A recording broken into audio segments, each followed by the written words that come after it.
I'm Scott Hedrick. I'm with the Navy, and the command in which I work, we do all of the household goods shipments for the military. So when you see Royal Hawaiian movers going through the streets, that's our op. We run the Red Hill Fuel Facility, which you've probably heard a little bit about lately. We do lots of things. We fix forklifts, we run post offices, we do all procurements for supplies and goods for the Navy. And I would tell you that it's very difficult within the federal government to hire. And one year, it was 2 years ago this last September, my boss and I were going through our work demographics. I'm the finance guy, right? So I do finance and work load analysis. So I'm not really an HR person, but I am on the barrier analysis team for our command. And so we noticed that we were seeing a reduction in our overall numbers of people with disabilities. And my boss had started a program back in 2008, and it was very successful with DVR. And so she said, Scott, I want you to call Wendy Park DVR because she thinks I'm a problem solver and a persuader. And so I think that in and of itself, after I made that first call, we looked at our vacancies across the board, gave those to DVR. They set up a pretty big job fair. Wendy, I think we had like 10, 12 people that first time. And I'd never worked in this environment before. And so you're dealing with people with all kinds of different disabilities that you're not used to and you're uncomfortable with initially, right? And then you get through the job interviews and you go back to your office and you say, you know what? This guy might have Asperger's, but I can place him in this field because of this talent, right? So I quit using words like disabilities. I started using words like abilities, right? So since 2008, we've hired over 25 with disabilities. Last year, we've done 12.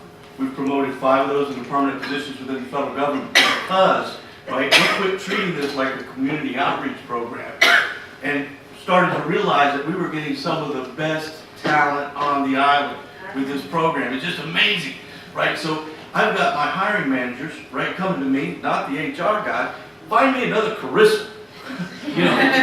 I need another Michael Corto, right, who has been our employee of the year twice in the last six years. We've had multiple employees of the quarter. And so my experience with hiring people with disabilities has been extremely positive because DVR does the vetting, right? I really loved the last presentation. I can't remember the exact left side of the field, but that's what they do. They make sure that those employees are going to fit, and they're going to fit well within the organization before we ever bring them on board. And so what I gain there is trust with the hiring managers that they can succeed with people with abilities. I need all the DVR folks to stand up. Please.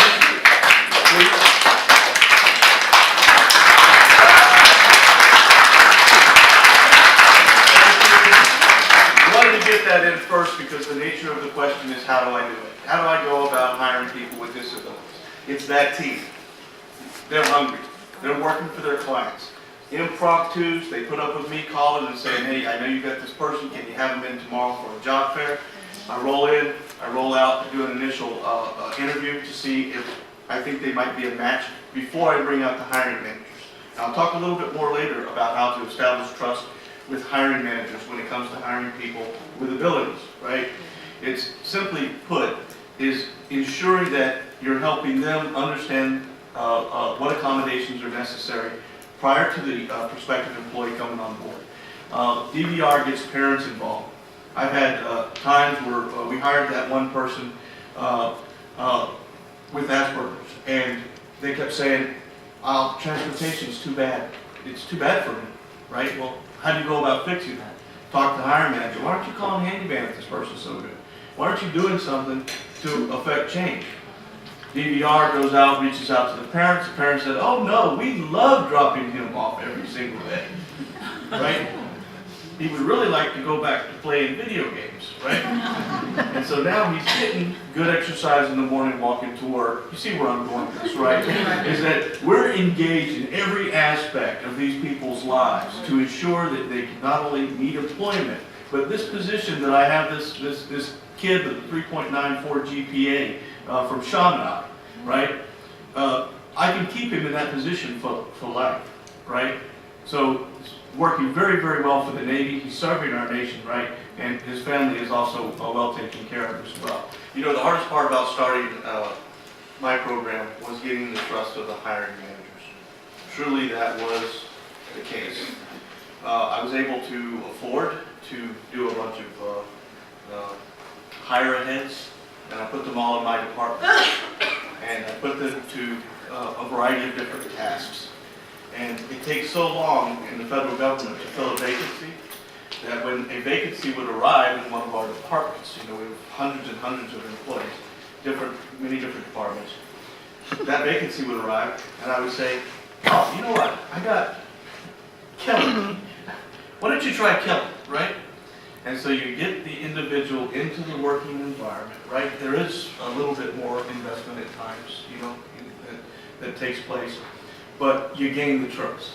And once they see that the people that you're bringing in are of such quality and of such talent, then it took me about 2-3 months later to get those individual hiring managers to come out to the DBR offices when we would do our job fairs.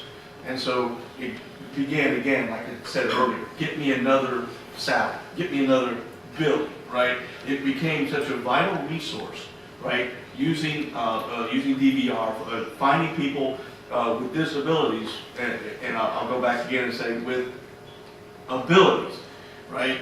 Because we're getting the cream of the crop, and that's what we've been able to do, but we would have never been able to bring these people aboard if we couldn't convince the senior leaders to take a chance, right? And that's where persuasion, right, with, you know, being able to back it up with actual performance of those employees is key and critical. The second piece to that is doing as much accommodation as you can before the employee comes aboard. If they're legally blind, they can Zoom text, get it in beforehand. Because if they come aboard and they can't do anything, that sends a negative message to the managers and to the employee base, right? And then your program could get a bad rap. You know, so that's important. When we brought in people that are deaf and you know, interpreter services, when, you know, pre-scheduled, pre-ready to go. I hired a lady who's missing her 2 legs, and we've been trying to get her aboard, got caught up in the federal hiring freeze, but we brought her in, right, to do a site survey of the building so that we could get ADA doors installed, to get all the switches. Now, she's coming aboard on Monday. I'm so excited. She's like 20 years old. And it's going to do fine for us. Probably won't get her doors in until the spring, but they're coming. So before and after, doing as much as you possibly can to accommodate them without it being visible to the entire workforce. It's just something that you're doing. Now, I want to add one more thing about these doors. You know, it came to me just the other day. By installing these doors, these push-button doors, right? How many doors are we going to be able to open for people that